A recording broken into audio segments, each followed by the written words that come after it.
Halo, assalamualaikum warahmatullahi wabarakatuh. Selamat datang kembali di Hariana Official Mama semuanya.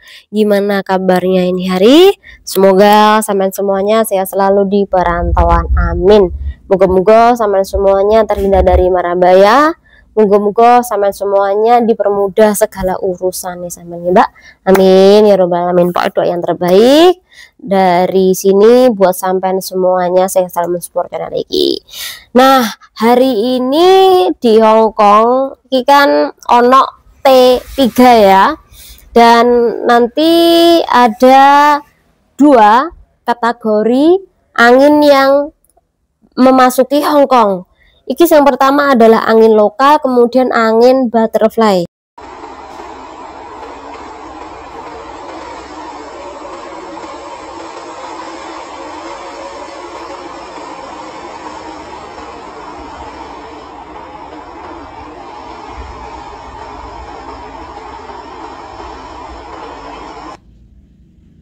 Mbak-mbak semuanya udah nonton video depan tadi. Jadi ini adalah pergerakan angin hari ini.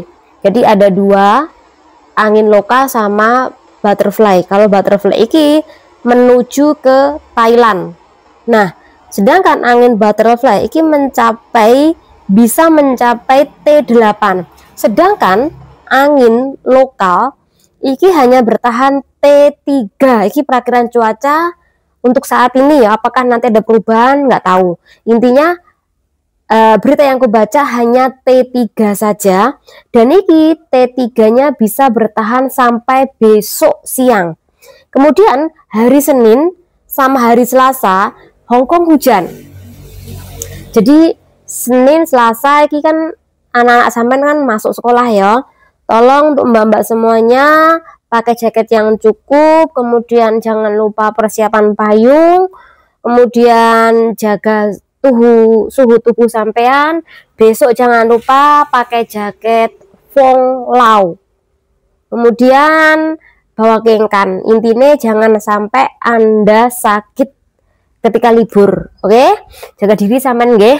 Nah, hari ini yang bakal kita bahas adalah mengenai kasus curhatan teman kita. Tapi jangan lupa Mbak, silakan yang minat langsung WA ya. Nah, ini bunyinya. Jadi kalau bunyinya seperti ini benar-benar garing. Kalau sudah dibuka label plastiknya tutup plastiknya bisa bertahan sampai 3 bulan di luar tanpa dimasukkan ke kulkas. Kalau dimasukkan ke kulkas bisa bertahan sampai 1 tahun. Kalau yang minat silakan WA. Apakah brambang gorengnya campur dibumbuin dengan Royco atau micin? Sekali lagi enggak Mbak. Mana ada sih brambang goreng dibumbuin Royco, Masako atau micin? Itu enggak ada. Mungkin kalau ke tempat lain mungkin ada, tapi kalau saya nggak ada, cuman murni garam aja. Kawan-kawan, kita langsung aja membahas curhatan teman kita kemarin. Jadi ada salah satu teman sampean sing curhat ning gene grup PMI Hong Kong, dimana beliau mencurahkan keluh kesah dia setelah beliau merebonding rambut. Tetapi setelah bukan rebonding tapi smoothing Mbak. Tempat smoothingnya di Arimbi Salon Sam Suipo Exit A2. Mbak ngomong hati-hati ya yang mau smoothing di situ. Kepalaku jadi korban, kepalaku jadi botak.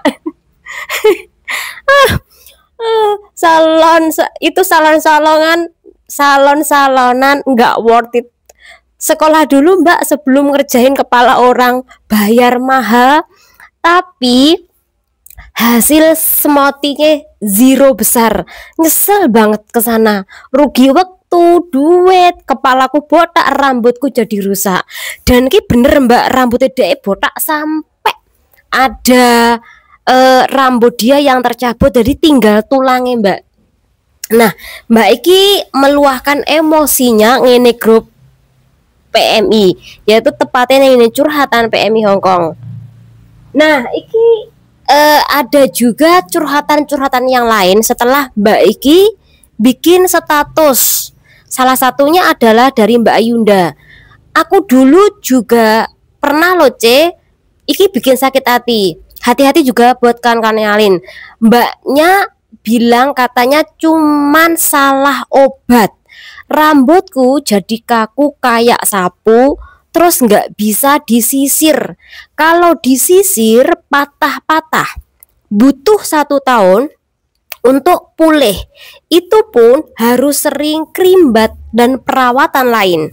Jadi curhatan Mbak di komentare Mbak yang bikin status tadi. Iki ono sing komentar Mbak dari Deyun. Tahun 2022 pernah Mbak semonting ke sana sama temenku. Bayare 800 dolar Hongkong atau sekitaran 1.600.000. Datang Mbak siang-siang jam 12-an. Pulangku jam 10 malam. Awalnya Mbak bagus banget iki, lurus banget. Tapi setelah dikeramasi ini kembali ke semula. Setelah dikeramasi kembali ke semula Mbak. Aduh ya Allah, kok ada-ada aja. Iki sampai ngakak Mbak. Nah iki ono Mbak, temenku Mbak sebelah rumahku kemarin. Iki ya semoting Mbak di situ di salon Arimbi Samsuipo. Pas pertama iki masih sangat halus Mbak, lembut. Giliran dikeramasi udah 2 hari jingkrak lagi. Aku kok Mbak rambutnya kaya sapu duk ngecenceng. Diceritani jadi Mbak iki.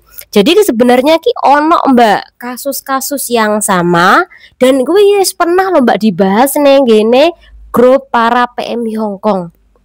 Di mana mereka tuh mencurhatan. Selepas salon di Arimbi, iki rambutnya jadi rusak Mbak. Bahkan sebenarnya banyak orang berdatangan di sana iki untuk semoteng, untuk mewarnai, dan kui rata-rata mbak-mbak Indo. Tapi sebanyak-banyaknya orang yang nunggu giliran untuk nyalon, sebenarnya ada Mbak korban rambutnya rusak. Tapi kenapa kok mbak-mbak iki tetap aja itu datang ke salon? Ini yang menjadi pertanyaan. Atau mungkin mereka nggak tahu, atau mungkin ada yang kena rusak rambutnya, kemudian tidak membahasnya di grup. Atau mungkin ya wes lah menengai lah, rusak ya rusak bene engko sesuk ben ning salon Hongkong lah. Adakah seperti itu? Ada Mbak. Nggak pengen rame, mending diem aja, pokoknya nggak bakal deh kesana lagi. Kui ada tipe uang seperti itu. Tapi kalau uang tipe yang blablaan kaya Mbak kui langsung sebut kilo salon Arimbi neng esit iki. Jadi secara jelas ternyata ketika dia membuat status, oh banyak banget korbannya juga yang menceritakan hal yang sama. Misalnya lo Mbak bisa sampai rambutnya DE sampai apa jenenge rontok lo. Rontok mending Mbak lah kuwi sampai jebol akan lulange lo abang wi. Hati-hati lo yo. Lek sampean sekiranya memilih salon, kuwi pilih salon yang bener-bener kualitasnya bagus. Terjamin. Ono sertifikatnya, lek ada apa-apa dengan kepala sampean, contohnya butak bekengkeng kaya uduk tadi, sampean bisa minta ganti rugi. Tapi kalau sampean ke sana apakah bisa ganti rugi? Ataupun jika sampean suatu saat ini botak sampean kui makin melebar kemudian sampai menyebabkan kanker, terus bagaimana Anda menuntut kalau tidak ada sertifikat atau berlisensi salonnya? Jadi hati-hati loh. Jangan anggap seperti ini kasus yang sepele. Buat mbak-mbak semuanya sekiranya khawatir nih, nanti kalau aku ke sana nasibnya kayak teman kita nih, yang dimana botak lah, kemudian rambutnya rusak lah. Mending jangan Mbak, pilih aja salon wong lokal atau wong Hongkong kuwi luwih apik. Daripada sampean ke situ akhirnya nanti rambutnya sampean rusak.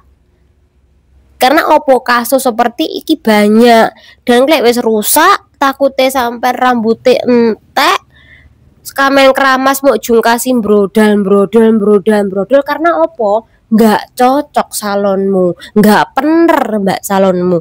Yo karena mereka rata-rata belajar bukan bener-bener di bidangnya, belajar pada orang yang bener-bener di bidangnya. Jadi belajar mereka tuh nonton teman sesama orang Indo, kemudian nonton di YouTube, kemudian wena kerjaan apa enggak hari Minggu enggak ono kerjaan ya wis delok aku ki lho ngene. Engko kerjaan ana ya utawa pekerjaannya aku yang ngambil yang mencari adalah teman-temannya si salon. Jadi ketika disuruh mencarikan PRT lain Mbak Indo, maka teman-teman yang kerja di salon lama aku mencarikan temen nih. Akhirnya ya kui mek dikongkon ngesene tok. Jadi belajar atau tidak. Ya kui mbak akhirnya ngawur ngekei blix ngene rambut, terus yang kena bukan hanya rambutnya tapi wilo mbak lulange rambutmu akhirnya mbak apa mbok jungkasi merowotol bernama iso gundul. Mending lek gundul tok iso tumbuh. Dan sampai ono kanker ndas, kanker kepala apa enggak mesak nih sampean. Kalau ada yang bilang apakah hal seperti itu bisa dilaporkan ke polisi, sebenarnya bisa saja dilaporkan ke polisi jika para pekerjanya salon tersebut iki PRT kan tidak boleh nih bekerja selain menjadi PRT. Tapi kalau pekerjanya kui merangkap menjadi karyawan salon Arimbi, itu bisa dilapor nih mbak.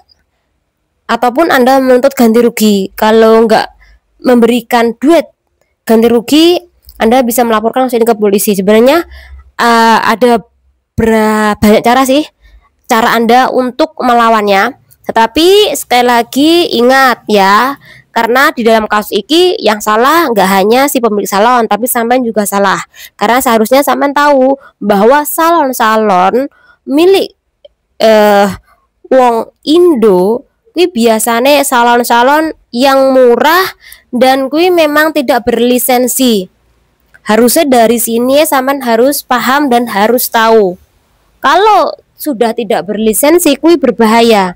Jadi kalau sampean pengen ke salon, pengen cantik, pengen rambutnya lurus, pengen rambutnya diwarna-warni, kumpulin duit dulu.